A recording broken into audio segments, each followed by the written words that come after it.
Então, a torcida do Corinthians pode ter aí, o corintiano, a esperança de que em algum determinado momento o Corinthians peça reparação por esses...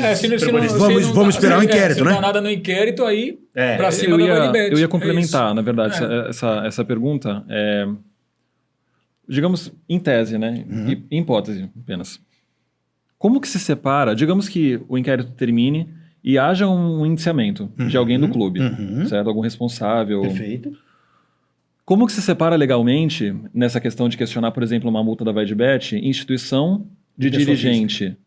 Porque a instituição, o clube assinou com a instituição, a Vadibet assinou com a instituição Corinthians. Sim, CNPJ. Certo. E o Augusto e os diretores, eles são pessoas físicas que representavam o clube.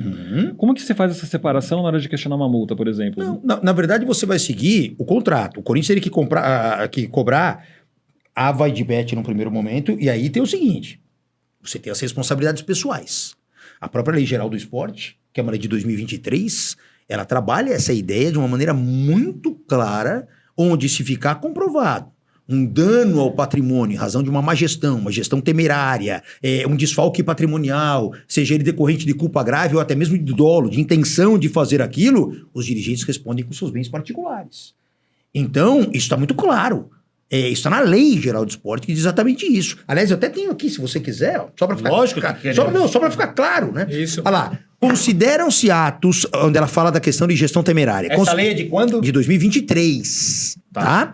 Ela diz assim, no artigo 67 da lei diz assim, consideram-se atos de gestão irregular ou temerária aqueles praticados pelo dirigente que revelem desvio de finalidade na direção da organização ou que gerem risco excessivo e irresponsável para o seu patrimônio. E aí coloca aqui, tais como, a título de exemplo, ele lista aqui algumas situações. Então, você tem aqui a responsabilidade pessoal. E, aliás, no artigo anterior, que é o artigo 66, para não deixar dúvida alguma em relação a esse assunto, na responsabilidade, ele diz aqui o seguinte, olha só. Os dirigentes das organizações esportivas, independentemente da forma jurídica adotada por essas organizações esportivas, têm seus bens particulares sujeitos ao disposto no artigo tal do Código Civil e tal. E aí, então, ele vem no parágrafo 2º desse artigo 66 e aí ele põe uma pá de cal no assunto, onde ele diz assim, os dirigentes de organizações esportivas respondem solidária e ilimitadamente pelos atos ilícitos praticados e pelos atos de gestão irregular ou temerária ou contrários ao previsto no contrato social ou estatuto.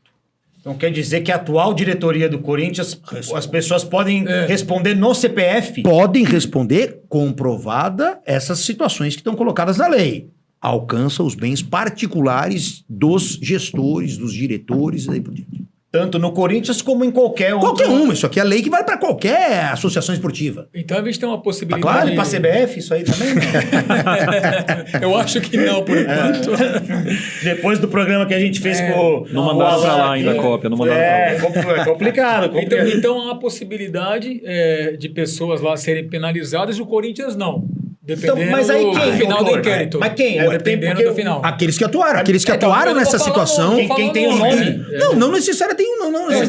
Não vamos falar os aqueles nomes. que atuaram e ficar comprovado que atuaram com o intuito de desfalcar o patrimônio do Corinthians e daí por diante, caso isso tenha acontecido, ficam responsáveis. Mas aí são os citados no inquérito. Ou sim, não? Provavelmente. Sim, certamente a investigação está abarcando todos aqueles que supostamente têm responsabilidade. Então, isso não pode sobrar para alguém lá que trabalha no clube, mas que não teve... Não são dirigentes. Por omissão também? Tá certo? Omissão também. Omissão também. Claro. Uma omissão relevante. Omissão, ela pode retratar culpa, negligência. Se ela retrata uma negligência e essa omissão é grave... A lei também trabalha a ideia da culpa grave, trazendo a responsabilidade. Não só o dolo, a culpa grave também implica suas responsabilidades. Até porque creio que a alta cúpula corintiana sabe de tudo, né? De todo esse processo também. Então, assim, não deixa de ser todo mundo ter uma certa omissão, né? Isso precisa verificar. Nesse sentido, né? Por exemplo, quando a gente fala assim, sentido. alta cúpula. Bom, aí a gente vem para a história. Presidentes, Ok, presidente. Isso, E os presidente, vice-presidentes? Vice-presidente. Não, tiveram responsabilidade? Participaram? Então, aí- Sabiam que estavam... É aí por isso que que eu é a falo. questão. Você não pode etiquetar no essa seguinte que é a sentido, questão. olha, compunha a cúpula, todos são Todo mundo responsáveis. tá Não, sabendo, todo mundo você tem tem um- que identificar qual é a participação de cada um, é evidente. E pela essa lei, esses dirigentes já não poderiam ser afastados dos seus respectivos cargos? Ficando comprovada a gestão temerária, a lei autoriza o afastamento. E como é que se comprova isso? Aí você tem que fazer uma análise. Quem avaliza essa comprovação? Então, você pode fazer isso de maneira judicial, tá certo? Onde vai se aferir isso, ou eventualmente de uma maneira interna dentro dos órgãos de apuração do próprio clube.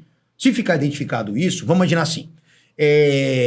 Inicia-se um processo de apuração e reconhece-se de alguma forma, conclui-se por uma culpa grave ou até dolo por parte do pessoal que participou de uma situação como essa. Aqui nós estamos partindo da premissa de que houve irregularidade. Se houve ou não, nós estamos esperando a polícia concluir o inquérito. Nós estamos aqui na conjectura. Imaginando que isso aconteceu, aí pode ser instaurado um procedimento interno no clube perante o Conselho Deliberativo, Comissão de Ética e daí por diante, e deliberar pelo afastamento. Aí imagine que acontece isso e o Augusto, no caso, que é o presidente atual, isso serve para qualquer presidente de qualquer local. Não, mas pera um pouquinho. Eu não atuei com culpa grave ou com dolo. E eu vou demonstrar isso, eventualmente até em juízo. Vou recorrer dessa decisão em juízo para que a justiça me recoloque no cargo. Pode. São direitos de defesa que têm que ser preservados. Então, isso pode ser definido judicialmente ou até administrativamente, conforme o caso.